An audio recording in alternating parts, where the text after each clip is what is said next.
Hi, my first graders. So today I'm going to just give you an example of a personal narrative, just another one that I would write about myself. So recently I decorated cookies with my family, and I feel like that's a good one that I could write about. So I'm going to brainstorm first what happens first, next, last. So let me put my three fingers up. Okay. So first we made the cookies.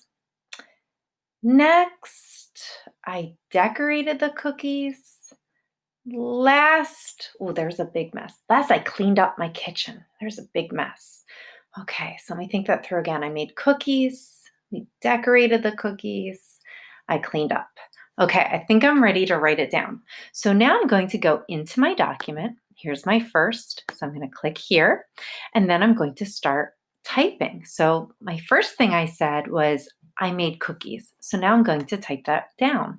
So first, I space made space cookies. Okay, that's the end of my sentence. I made cookies. So I need to put my period in. Okay, so those are some things. Oh, I said cookie, I need cookies.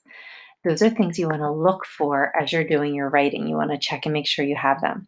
So now I'm going to do next. So what did I say next? Next, I decorated the cookies. So I'm going to say I space decorated space the space cookies. Okay, end of my sentence. So I need a period. Okay, so first I made cookies. Next I decorated the cookies, period. Last, I click down here. Okay, well, let me think. What did I do last?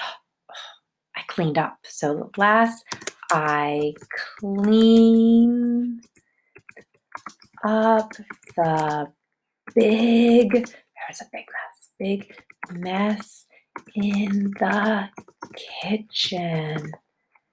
Last, I cleaned up the big mess in the kitchen. I finished my sentence, so what do I need to add? My period.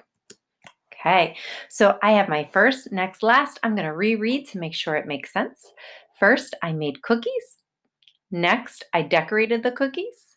Last, I cleaned up the big mess in the kitchen. All right, my eyes are capital I's. This is what my capital I is going to look like. Okay, because when we write on the computer, sometimes it doesn't have that line across like it does when we do our regular writing. And I have a period at the end of each sentence. Spaces between my words and my sentences make sense. Okay, so when you're finished your personal narrative, you want to go back and make sure you didn't forget any of those things. Okay, the capital letter, the period, the spaces between our words. So you want to check over your work. All right, so next video that you would be watching when you're finished your personal narrative and you've done your checking will be how to add a picture. All right, boys and girls, happy writing.